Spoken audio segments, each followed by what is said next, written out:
Namasté. Dans la vidéo aujourd'hui, regardons la première sutra, Hatha Yoga Anushasanam.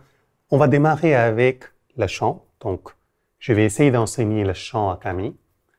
Et ensuite, je vous ferai un mot à mot. Et finalement, on va laisser place à Camille pour poser ses questions sur la sutra. Avant tout le reste, relaxez la mâchoire.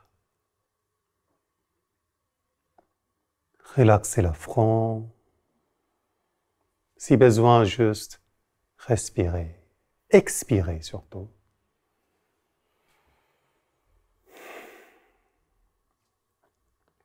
Je vais chanter d'abord une fois. Hatha Yoga Anushasanam. Hatha. Hatha. Hatha. Hatha. A. A. Tha. Tha. Hatha. Hatha. Hatha. Hatha. Hatha. Hatha. Yoga. Yoga. Yoga. Yoga. Anushasanam. Anushasanam. Anu. Anu. Shas. Shas. Anam. Anam. Anushasanam. Anushasanam. Hatha. Hatha. Yoga. Yoga. Anushasanam. Anushasanam. Yoga. Yoga. Anushasanam. Nushasanam. Yoga Anushasanam. Yoga Nushasanam. Yoga Anushasanam. Yoga Nushasanam. Hatha. Hatha. Yoga Anushasanam. Hatha. Yoga Nushasanam. Hatha. Hatha. Avec une. Hatha. Hatha. Yoga Anushasanam. Yoga Nushasanam. Hatha. Hatha. Yoga Anushasanam. Yoga Nushasanam. Hatha. Hatha. Yoga Anushasanam. Yoga Nushasanam. Très bien, mais maintenant, ferme les yeux et ouvre la bouche, ouvre la voix. C'est très important quand on chante les mantras. Déjà, ce n'est pas un chant, on dit les mantras et on dit les sutras. Et deuxième partie, c'est ouverture ici. C'est pas quelque chose qu'on cherche à laisser coincer dans notre esprit. On cherche à ouvrir. Un sutra, c'est un condensé d'un énorme savoir. C'est comme ouvrir un perle. Si on ouvre que tout petit peu, c'est pas assez. Il faut l'ouvrir, cœur ouvert en fait. Hatha. Hatha. Yoga Anushasanam. Yoga Nushasanam. Yoga Anushasanam. Yoga Nushasanam. Hatha Yoga Anushasanam. Hatha Yoga Nushasanam. Donc, c'est deux mots séparés. Premier mot, c'est Hatha. Deuxième mot, c'est Yoga Anushasanam. Hatha. Hatha. Yoga Anushasanam. Yoga Nushasanam. Hatha. Hatha. Yoga Anushasanam. Yoga Nushasanam. Hatha Yoga Anushasanam. Hatha Yoga Nushasanam. Parfait. Et maintenant, faisons un mot à mot. Hatha, plusieurs significations. Première signification, la plus pragmatique, c'est maintenant, dans cet instant présent. Dès que le mot Hatha est présenté et prononcé, c'est comme si l'intégralité de notre esprit venait là, maintenant. Mais il y a d'autres significations aussi, d'autres symbolismes qui sont derrière. C'est aussi un mot sacré. C'est comme Om. C'est le même niveau. Si Om, c'est la première vibration du cosmos, on dit dans la mythologie que Dieu a dit Hatha et le cosmos fut. Donc, quand on prononce Hatha, il y a ce lien avec le sacré qui se fait. Et troisième, c'est que la personne qui prononce Hatha Un exemple très simple, je pense que je l'ai déjà utilisé dans l'enseignement des sutras, mais moi je dis Atha, il n'y a pas de cosmos. Dieu dit Atha, on est tous là. Celui qui va prononcer Atha a aussi l'autorité de la prononcer. Donc quand Patanjali prononce Atha Yoga Anushasana, ça signifie que Patanjali a l'autorité de transmettre yoga. Sans cela, il n'aura pas le droit de prononcer le mot Atha. Yoga, vaste sujet. Je pense que j'ai déjà écrit plusieurs articles où j'essaie de définir yoga et aller un tout petit peu contre le yoga moderne. Mais c'est un sujet qu'on va voir davantage dans le deuxième sutra où Patanjali nous donne sa définition de yoga. Et troisièmement, c'est Anushasanam.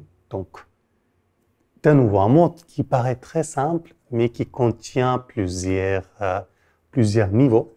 Déjà, le mot Anu, qui est en train de signaler que quelque chose précédait et quelque chose suivra.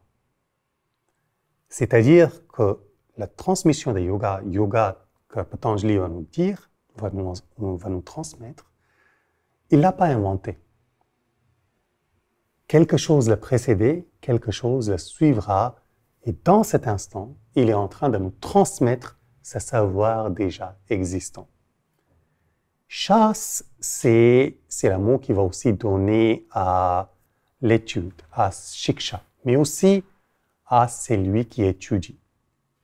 La traduction la plus proche sera disciple et discipline. Donc, quand on dit Anushasanam, il y a ce côté discipline qui est présente, que ce n'est pas quelque chose de nouveau, mais plutôt quelque chose qui existait déjà, et on est en train de l'apprendre maintenant. Et dernière partie, qui revient beaucoup plus aux traditions indiennes, qui était qu'on n'enseignait pas à tout le monde. Il fallait que l'élève soit prêt pour recevoir l'enseignement qui sera donné, qui sera transmis. Donc, si je traduis Atha Yoga Anushasanam, la traduction la plus exacte sera maintenant, dans cet instant présent, suivant les traditions antérieures, sera transmis l'instruction de la discipline de yoga donnée par quelqu'un qui a l'autorité à quelqu'un qui est prêt à la recevoir. Et maintenant, à tes questions. J'avais une première question, c'est quand à chaque fois que tu nous expliques donc maintenant Atha, je te l'avais dit hier, je pense, ça me fait penser à quand dans la Bible on dit que la lumière soit et la lumière fut. Il y a toujours un lien qui se crée dans ma tête et je voudrais bien que tu m'en dises. Est-ce que ça c'est un lien juste? Si, c'est assez similaire dans son symbolisme. Quand on parle de Atha comme le mot sacré, Dieu dit Atha, la lumière fut, ou la vie fut, ou la cosmos fut. Essentiellement, c'est les trois manifestations de la même processus. Que la conscience avec un grand C, est rentrée maintenant dans le matériel. Donc la lumière, qui sera le nom qu'on va donner à la conscience en sanskrit, Purusha, c'est assez similaire à ce que tu me dis vis-à-vis de la Bible. J'ai pas d'autres questions qui viennent là-dessus. Une autre question que j'avais pas prévue. Tu dis que donc quelque chose précédait et quelque chose va suivre. Mais qu'est-ce qui va suivre?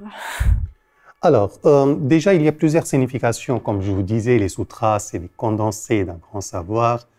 Il y a plusieurs niveaux pour chaque sutra. Déjà, à titre traditionnel, quand on dit quelque chose précédé, quelque chose va suivre, c'est que yoga a été enseigné dans les écoles à l'ancienne et les élèves avaient déjà appris certaines philosophies et par la suite allaient apprendre soit d'autres philosophies ou d'autres sciences ou encore aller vers leur vie matérielle. Donc c'était un instant d'apprentissage, quelque chose va succéder qui sera l'application de yoga dans la vie de tous les jours, dans la vie mondaine, surtout aux époques anciennes, et quelque chose précédait tout le travail préparatoire qu'on avait besoin de faire avant de pouvoir apprendre la philosophie du yoga. J'ai remarqué que quasiment tous les cours que tu donnes, pas tous mais presque, tu vas commencer en chantant ce sutra. Pourquoi? Je trouve déjà que le mot Hatha est très très important. C'est comme je vous disais, c'est comme Om, ça nous connecte à quelque chose de beaucoup plus grandiose que nous. Deuxième, et c'est mon avis personnel qu'aujourd'hui, yoga est très très populaire, mais l'état de yoga, on fait tout pour aller contre. Et en prononçant ce Hatha Yoga Anushasanam, j'essaie de reproduire l'effet que cela avait sur nous quand moi j'apprenais. Et dès que le mot était prononcé Hatha, déjà, l'école, tout le travail, famille, tout partait. Et puis Yoga Anushasanam, on savait qu'est-ce qui va se passer maintenant. C'était presque le mot magique qui permet de déconnecter de tout le reste en fait et se concentrer sur justement l'apprentissage de yoga. Est-ce que même sans savoir sa signification, ça peut avoir cet effet? Moins. D'autant plus que sans savoir qu'est-ce que ça signifie aussi que très souvent on n'est pas ouvert aux vibrations des mots prononcés. Donc, la compréhension, même au niveau superficiel, au niveau intellectuel, aide à ouvrir l'esprit vers les vibrations et donc permettre la compréhension plus subtile. Alors, ça ne va pas dire que tout le monde en a besoin. Certaines personnes peuvent être naturellement plus ouvertes à la vibration subtile, mais plupart du temps, pour plupart de gens, on a besoin de passer via la cérébrale pour démarrer et aller jusqu'à la cœur pour réellement capter le sens de la vibration. Une des questions que j'avais notées et qui revient un peu, c'est quelle est l'importance de ce sutra? Première importance, c'est déjà cibler, en fait, déjà être présent. Je vais utiliser un exemple super pragmatique. Je souhaite apprendre à danser. Quand je vais à mon cours de danse et je commence à penser aux examens de mathématiques, je ne pense pas que je serai très ouvert à l'apprentissage du danse. Donc, première importance, c'est déjà ça, diriger notre esprit, déjà l'amener dans l'instant présent, et puis le diriger vers la recherche que nous avons, qui est apprentissage de yoga. Deuxième, c'est ça connecte quelque part. Alors peut-être pas la première fois vous allez l'entendre, ou même dixième ou même centième fois, mais ça commence à nous connecter avec tous les sages qui sont passés avant nous, qui ont suivi cette voie. Et leur énergie, leur vibration, nous aide à ouvrir notre propre chemin vers l'état de yoga. Donc ça, c'est les deux raisons principales pourquoi ce sutra il est particulièrement considéré important. Donc on pourrait se dire que dans d'autres disciplines, la même chose peut être dite en changeant le mot yoga. Absolument. Alors, c'est pas toujours un Anushasanam, c'est pas toujours une discipline. Le mot discipline, déjà, il y a plusieurs significations. Mais oui, bien sûr. Justement, après, je voulais revenir un peu sur le mot discipline, parce que je sais que tu l'aimes bien. Tu as même un t-shirt avec marqué. Je ne le porte pas aujourd'hui. C'est dommage. Mais pourquoi ce mot discipline, il est si important? Alors déjà, le mot discipline, aujourd'hui, on va l'associer à un chef chargeant qui est en train de donner des ordres. Il faut que tout le monde suive à la lettre. Mais discipline, si je ne me trompe pas dans les origines, l'étymologie française n'est pas mon fort. Disciple et discipline, ça a les mêmes racines, si je ne me trompe pas. Probable. Disciple, c'est quoi? Disciple, c'est, par exemple, avant, il y a 150 ans, 200 ans, vous aviez un maître menuisier. Il prenait un disciple, le disciple le suivait, vivait avec lui, et puis il apprenait aussi la menuiserie. Tu vois, il y avait le côté, oui, il est présent toujours, mais il y avait aussi le côté, je vois, j'observe, j'applique. Et puis il y avait le côté enseignement. Maintenant, quand on va penser juste à aller à l'école, c'est pas tout à fait ça. C'est, on y va, on ouvre nos livres, on répond aux questions, mais la partie disciple, c'était quelque chose de plus profond. Dans la voie de yoga, c'est un peu près pareil. Alors, ça ne va pas dire que tout le monde a besoin de vivre avec la maître, mais néanmoins, il y a ce côté, on suit et nous voit. On suit, on observe la voie, on apprend. Tout comme si on devait apprendre à danser sous un maître, on va être le disciple du maître, tu vas être corrigé, parler. Et là, on est disciple de quoi? Pas d'un maître, mais de yoga. Très important, c'est pas apprendre la menuiserie, c'est pas apprendre la danse. Ici, on est disciple pas d'un maître. Le maître, c'est yoga. Je pense que j'avais jamais appliqué le mot discipline à yoga. Je pense que j'avais préparé une autre question qui revient souvent. Alors, je vais la lire, bêtement. Quelle est la signification de yoga dans le contexte du Sutra 1 et comment cela influence-t-il notre compréhension de yoga? Mais je suis pas sûre que que ce soit dans le Sutra 1 qu'on est vraiment... Non, ça ne l'est pas. C'est beaucoup plus dans le Sutra 2 où Patanjali va nous donner sa définition de yoga, même si dans le commentaire, le texte s'appelle Yoga Bhashya. C'est les commentaires d'un sage qui s'appelait Vyasa sur les Yoga Sutras. Et dans son commentaire sur le Sutra 1, Vyasa va donner sa définition de yoga. Néanmoins, on va rester pour ces épisodes juste sur les Yoga Sutras. Et pour cela, c'est Patanjali qui va nous donner sa définition prochain sutra, quand il sera prêt. Mais du coup, ce sutra, c'est juste...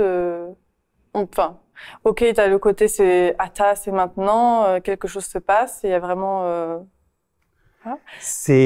On ne peut rien apprendre si on n'est pas présent durant notre apprentissage.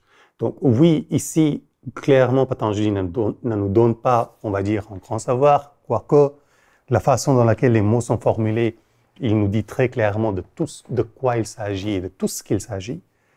Mais néanmoins, si on voulait discuter parce qu'on va toujours avoir la réponse pratique, la pratico-pratique, c'est avant de réfléchir à quoi qu'il en soit d'autre, avant de vouloir apprendre, avant de vouloir demander des définitions et des compréhensions, d'abord soyez présent.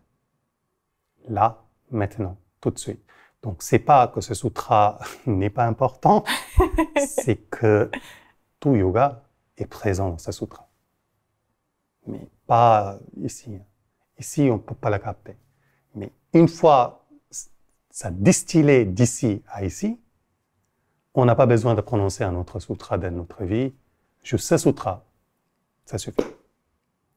Voilà alors pour ce premier sutra. J'espère que cette vidéo vous aura aidé à mieux comprendre les Yoga Sutras